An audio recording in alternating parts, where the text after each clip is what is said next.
दरवर्षीप्रमाणे आम्ही सगळे भारतरत्न डॉक्टर बाबासाहेब आंबेडकरांना विनम्र अभिवादन करण्यासाठी इथे सगळे जमतो।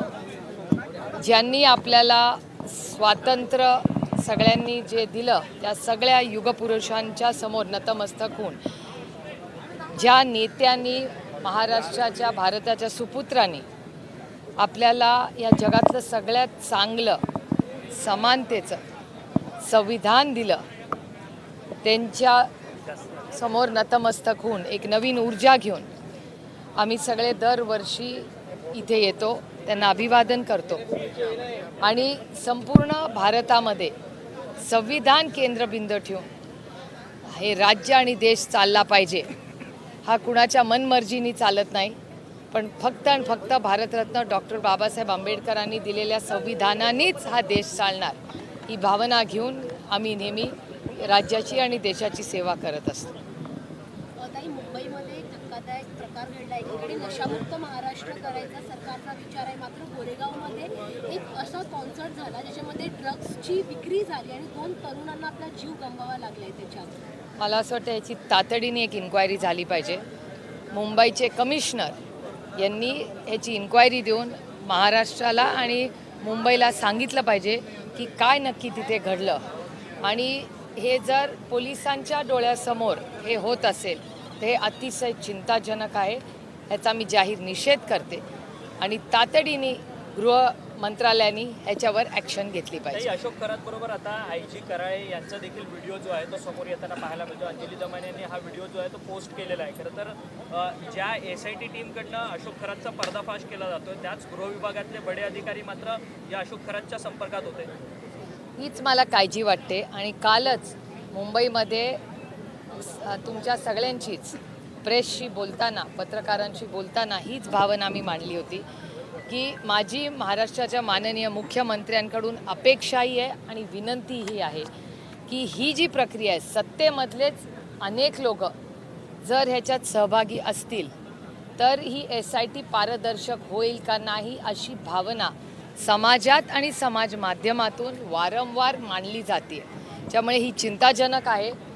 माझी अपेक्षा आहे की महाराष्ट्राच्या माननीय मुख्यमंत्र्यांनी कुठल्याही दबाव, कोणीही किती मोठा असेल तर त्या दबावाखाली माननीय मुख्यमंत्री किंवा महाराष्ट्र सरकारने येऊ नये आणि महाराष्ट्राला काळीमा फासणारी जी घटना खरातांच्या हातून झाली, मला विचाराल तर ती तातडीने फास्ट ट्रॅक कोर्टवर ही इन्क्वायरी झाली पाहिजे, SIT झाली पाहिजे, टाईम बाउंड झाली पाहिजे आणि ज्यांनी कोणी अशा गलिच्छ गोष्टी केलेल्या आहेत त्यांना शिक्षा ही झालीच पाहिजे।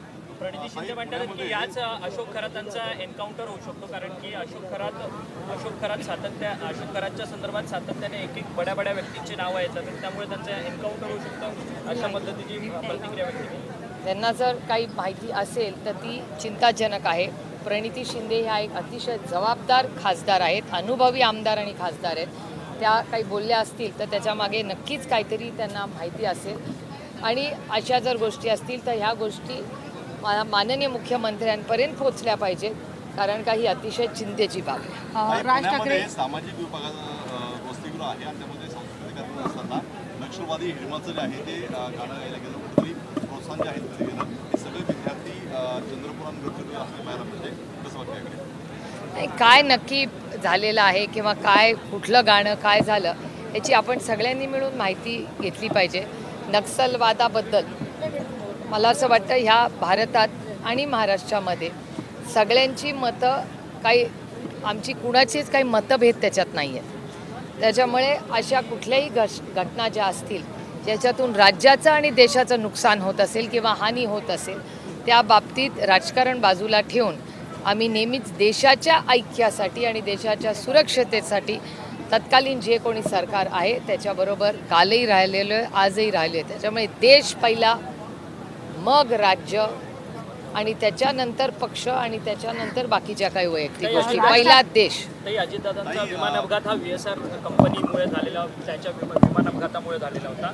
आता देखील अनेक VIP नेते मंडळी जे आहेत ते VSR कंपनीच्या विमानाचा वापर करतात। त्यात अलीकडेच नितीन गडकरी यांनी देखील अनेक वेळा VSR कंपनीने प्रवास केलेला, त्याचे व्हिडिओ ट्विटरवर आहेत। तर रोहित पवार म्हणतात की गडकरींनी देखील याची काळजी घ्यावी अशा पद्धतीचं आवाहन करतात. मला असं सेफ्टी फर्स्ट, मग गाडी असेल, ट्रेन असेल, प्लेन असेल, काही असेल, सुरक्षितता याला प्राधान्य दिलंच पाहिजे. आणि जर एखादी कंपनी, मला वाटतं पहिल्याही सिव्हिल एव्हिएशननी काही नवीन कायदे नियम लावलेले आहेत, कुठल्याही विमानात, ट्रेनमध्ये, गाडी, ST कशातूनही जाताना सुरक्षिततेला प्राधान्य दिलं गेलंच पाहिजे. परिवहन राज मंत्री ठाकरे यांनी प्रताप सोशल मीडियावरती एक यांनी पोस्ट खरं केलेली तर आहे. मात्र सरकारकडून अनेक डेडलाईन पार झालेल्या आहेत. कुठेतरी नियोजन सरकार चुकतंय. आणि अर्थातच हे चुकत नाही आहे नियोजन, हे अपयश आहे सरकारचं. महाराष्ट्र सरकारमध्ये पक्ष फोडा आणि काय आमदार फोडा, हे सगळे ऑपरेशन्स करायला सरकारला वेळ आहे. पण आम्हाला सगळ्यांना प्रिय भारतरत्न डॉक्टर बाबासाहेब आंबेडकरांचं स्मारक पूर्ण करायला या सरकारला वेळ नाही. हे अतिशय दुर्दैवी आहे आणि वेदना देणारी गोष्ट. परिवहन मला विश्वासच बसत नाही आहे की इतके वर्ष पक्ष फोडा, घरं फोडा, हे करून त्यांना एवढा वेळ मिळतो कारण सत्तेमध्ये यायला. पण हे आपलं सगळ्यांना प्रिय असणारं असं जी अपेक्षा आहे महाराष्ट्राची, फक्त नाही भारतातल्या आंबेडकर प्रेमींची, ती काही ह्या सरकारकडून पूर्ण होताना मला दिसत नाही. आणि याचं कारण काय, हाही एक मोठा प्रश्न आहे. आणि जर हे आता यांनी फार मनावर घेतलं नाही तर राष्ट्रवादी काँग्रेस पक्ष, शरदचंद्र पवार रस्त्यावर उतरून आंदोलन करेल. आणि हे स्मारक जोपर्यंत पूर्ण होत नाही तोपर्यंत आम्ही या सरकारला स्वस्थ बसू देणार नाही. परिवहन मंत्री यांनी एक निर्णय जाहीर केला होता की जर तुम्हाला परवाना हवा असेल रिक्षा आणि टॅक्सी चालकांना, तर तुम्हाला मराठी बोलता येणं अनिवार्य आहे. वसई विरारमध्ये सुरू देखील करण्यात आलं, परंतु RTO विभागाला बिश्नोई गँगने धमकी दिली आहे की तुम्ही असा हिंदू मुस्लिम भेदभाव करू शकत नाही. जे काही जे नियम कायदे आहेत हे महाराष्ट्र सरकार होतं. माननीय मुख्यमंत्री इथे 10 मिनिटापूर्वीच होते. तुम्ही त्यांना हे सगळे प्रश्न विचारायला पाहिजेत, कारण का धमक्या द्यायची ही हिंमत होते महाराष्ट्र सरकारला कुणाची तरी, हेही चिंताजनक आहेच ना. एखादं सरकार, तुम्हाला योग्य अयोग्य काय वाटतं ह्याच्यावर चर्चा पारदर्शकपणे लोकशाही पद्धतीने होऊ शकते. पण एखाद्या सरकारला कोणीतरी धमकी देत असेल तर हे चिंताजनक नाही आहे. हिंमतच कशी होते कुठल्याही सरकारला. मग जरी आम्ही विरोधात असलो तरी हे महाराष्ट्राचं सरकार आहे ना. महाराष्ट्राच्या सरकारला अशी कोण धमकी देत असेल तर कोणी कसं खपवून घेईल.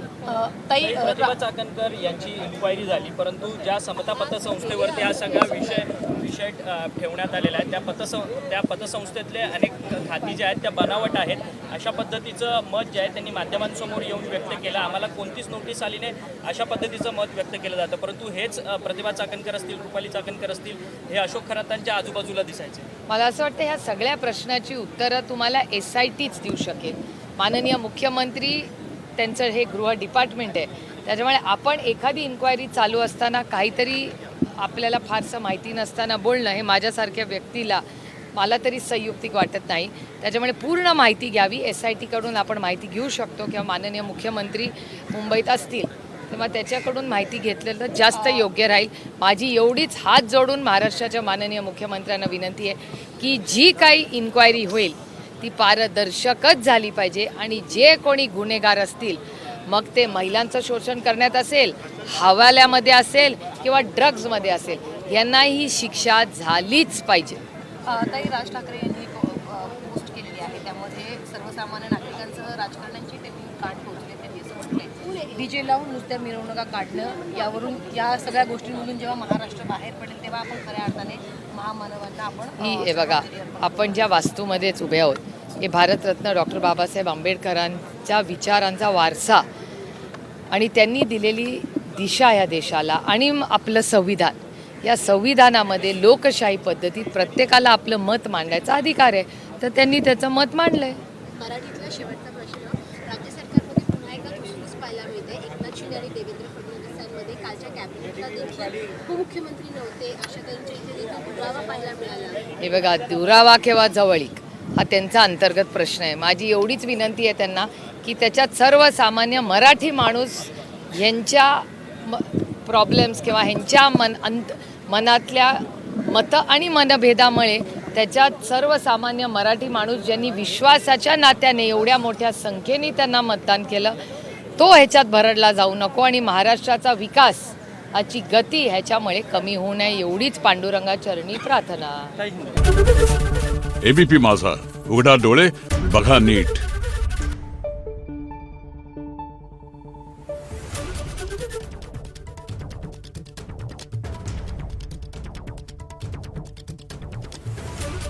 आहे.